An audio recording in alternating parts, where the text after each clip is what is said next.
Awalnya mah sebetulnya nggak niat untuk ke arah jalan dakwah. Niatnya waktu itu selesai dari Thailand, cuman pengen pulang, nyari tenang, nyari senang, nyari bahagia.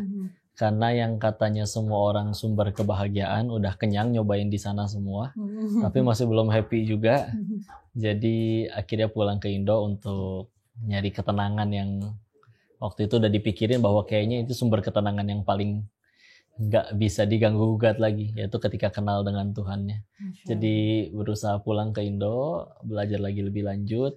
Terus dari takdir dan beberapa jalan Allah hadirkan supaya akhirnya bisa di jalan yang sekarang. Wasiat dari guru yang sudah almarhum dan juga lain-lain.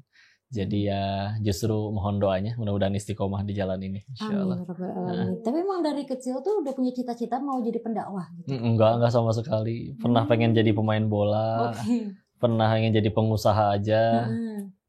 Tapi sederhananya kalau diliput lagi, kalau dipikirkan lagi, semua yang dipengenin manusia tuh buat tujuannya dia pengen bahagia lah kan intinya. Nah tapi ketika udah digapai semua, dicoba semua, ya nggak bahagia juga. Maka pasti ada yang salah gitu kan. Nggak bahagianya kenapa tuh Pak?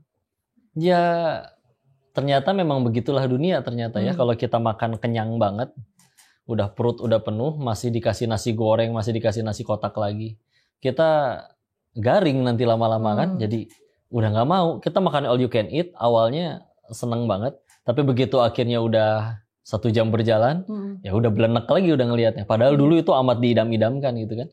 Dunia juga sama kayak gitu. Jadi ketika udah terima semuanya, malah mati rasa. Sampai ada kayak contoh, dapat kadang suka ada notifikasi kan, dapat transferan duit 80 juta waktu itu dari kasino yang di Thailand. Ya udah, garing aja gitu. Ya udah weh gitu. Nggak kayak hore atau apa, nggak sama sekali. Itu salah satu episode di jalan kehidupan ini yang Allah izinkan akhirnya nyampe di Thailand. Awalnya kerja, kan di sana kan 3 tahun 1 bulan 10 hari. 2 tahun pertama kerja di tempat perjudian itu sampai akhirnya berhenti karena untuk buka kasino sendiri. Jadi tambah ngaco malah jadi bandar judinya. Ya Allah, terus ya tambah kaya, tambah punya segalanya, tapi tambah menderita. Ya udah, sampai akhirnya dulu katanya ini sumber kebahagiaan punya semua ini, tapi katanya tapi setelah dialami enggak. Ya udah akhirnya pulang aja. Waktu udah benar-benar belenek aja sama itu semua. Dulu atas izin Allah jatuh selapar-laparnya, seenggak punya apa-apanya juga pernah. Atas izin Allah malah di sana diuji kesempitan udah, ke lapangan selapang-lapangnya juga udah. Tapi setelah udah lapang banget malah jadi kayak ngapain lagi ya, bingung gitu. Mau kadang ketika dikira itu sumber ketenangan, tapi tidur malah jadi nggak bisa lama, maksimal 3-4 jam. Kalau bangun pun kadang yang diambil handphone dulu untuk ngecek saldo. Perasaan duit gue masih banyak, kenapa malah begini? Udah gitu ketemu lagi sama yang udah jadi bos duluan, yang ngajakin usaha di sana, yang udah ngajakin bisnis di sana, yang mereka penghasilannya lebih besar, per bulan bersih 7-8 miliar, tapi setiap kali turun dari mobil mewahnya yang pertama kali diceritain, aduh gue stres katanya. Padahal penghasilan sebesar itu bersih ya, sudah dipakai untuk mohon maaf biaya dugem, biaya partinya, biaya obat-obatannya, biaya dunia hiburan malamnya, dan biaya gaji karyawannya.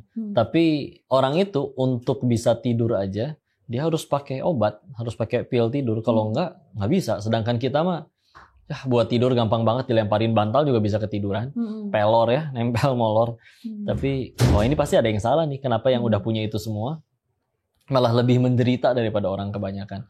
Sedangkan yang di Indo banyak yang hidupnya tenang, padahal secara matematis gaji sebulan 1,5 juta. Anak 6, ya. Rumah saking sempitnya, tidur aja mesti harus sif-sifan. Kenapa kamu tengah malam masih di rumah? Masih di luar? Karena di rumah lagi pada tidur, nggak muat. Sampai akhirnya anak-anaknya kok cukup bisa sekolah, bisa segala macam. Karena ternyata ingat sama Allahnya, ngapalin Quran, jadi pada beasiswa. Sehingga lo kok berkebalikan banget. Kalau si bos yang itu kemana-mana bawa pistol, bawa bodyguard, kemana-mana dijaga, rumah pagar tinggi, ada CCTV-nya. Tapi selalu menderita, ketakutan, parno nggak jelas. Orang yang nggak punya, kata orang nggak punya apa-apa itu, tidur di rumah, kadang pintu rumah kebuka, ayam tetangga masuk, buang air di dalam juga tenang aja dia mah. Tetap tidur nyenyak. Yang menjadi pembedaan ternyata ketika nemu ayat di dalam Al-Quran surat 13 Ar-Ra'd ayat 28, Allah berfirman, ada bi dzikrillahi tatma'innul qulub. Hanya dengan mengingat Allah maka hati menjadi tentram. Pantesan orang punya semua-muanya tapi nggak ada Allah di hatinya, tetap aja menderita. Orang bilang nggak punya segala-galanya tapi ada Allah saja di hatinya, serba tercukupi hidupan. Kalau kita beli handphone, masih di toko handphonenya, masih senang tuh. Begitu nyampe parkiran bisa stres lagi. Begitu ngelihat iklan, lah itu ada yang lebih baru, lebih murah, lebih tinggi spesifikasinya. Ya nyesal beli yang ini, mana nyicilnya masih 2 tahun, belum ribanya. Ya, dunia mah gitu, ngebosenin gitu ya. Sedangkan orang yang telah berhasil ketemu Allah nggak ada yang bosen-bosen. Al-Fatihah diulang sehari berapa kali juga nggak pernah bosen dia, tetap aja. Kalau hidup kita sebelum hijrah, sebelum tobat udah jadi kehidupan yang baik, udah jadi kehidupan yang benar, kehidupan yang Allah ridho, kenapa kepikiran hijrah atau tobat? Jadi ketika manusia udah mulai berpikiran, saya apa selamanya ya hidup kayak gini? Nah itu tuh udah tanda bahwa berarti yang sedang kamu lakukan bertentangan dengan kodratmu, bertentangan dengan yang seharusnya, bertentangan dengan nurani, bertentangan dengan kehendak penciptamu. Karena kalau emang itu udah jadi kehidupan yang baik, sebagaimana yang dijalani para nabi, meskipun lapar, meskipun terluka, meskipun ingin dibunuh, meskipun dicaci, difitnah dan lain-lain, nggak ada yang nyesal milih jalan itu. Nggak ada satu nabi pun berkata, ya Allah nyesal tahu gitu dilahirin jadi nabi, mendingan jelata biasa. Tapi ternyata enggak, malah tetap berbuat baik meskipun ujiannya lebih parah, padahal pahala lebih banyak, ibadah lebih tinggi. Kenapa mereka jadi manusia yang segitu baiknya? Dan orang yang udah punya segala-galanya malah semakin sulit jadi orang yang baik dan bahagia. Itu udah jadi pertanyaan besar hingga akhirnya. Oh berarti bukan itu semua yang harusnya kita jadikan tujuan hidupnya. Karena Islam juga merubah sudut pandang banget. Minimal definisi tentang nikmat dan musibahnya mesti berubah.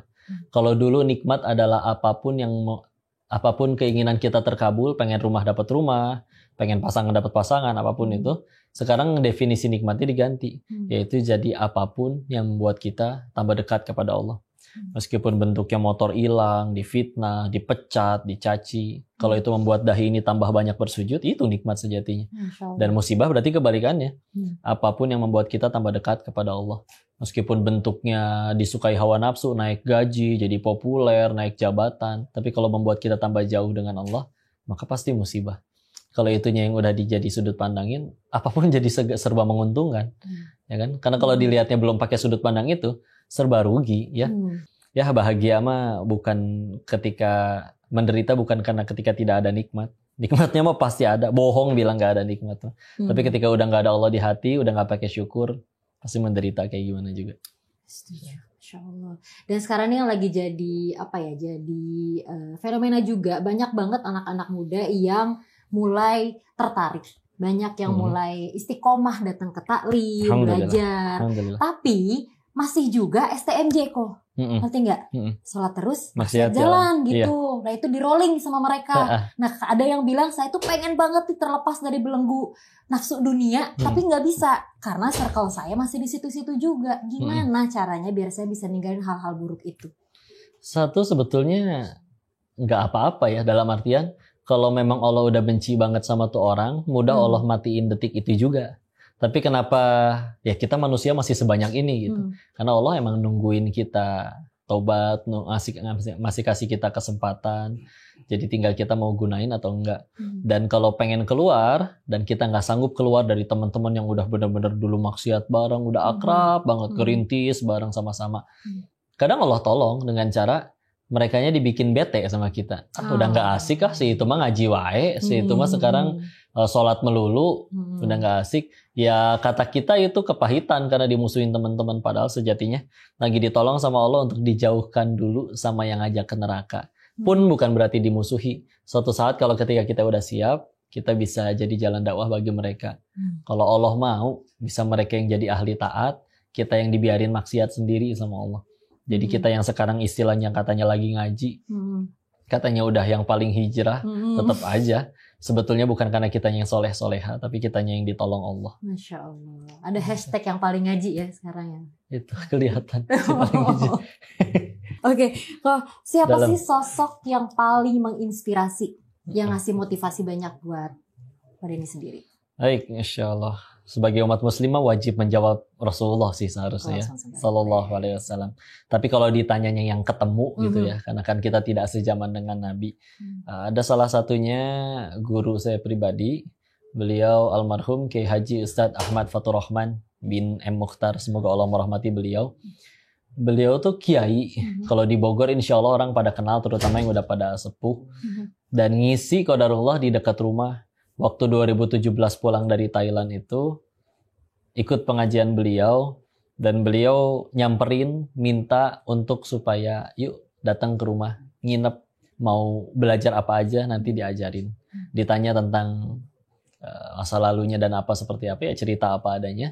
Dan ketika nginep itu benar-benar diajak bangun jam 2 malam, berdiri untuk sholat tahajud selama 2 jam tanpa udahan.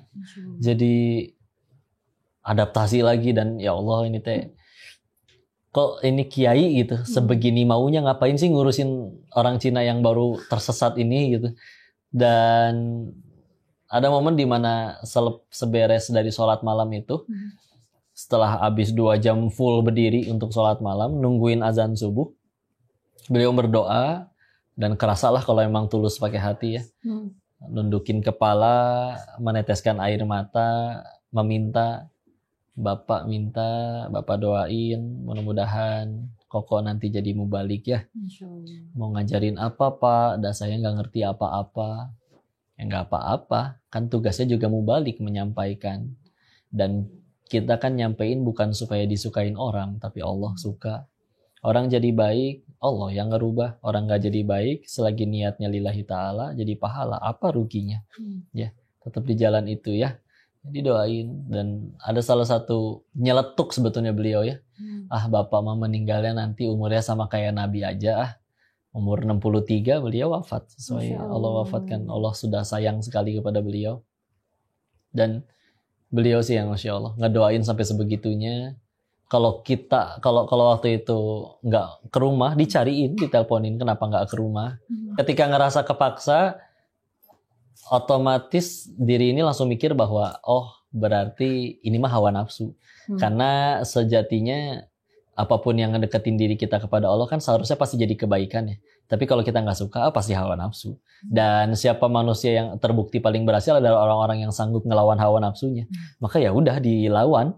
Akhirnya walaupun ngantuk, walaupun capek, walaupun ada janji sama teman-teman, udah berangkat. Tetap ke rumah Bapak waktu itu. Beliau ya, dan banyak guru-guru lain yang Masya Allah, tapi beliau tuh nyampe sebegitunya gitu.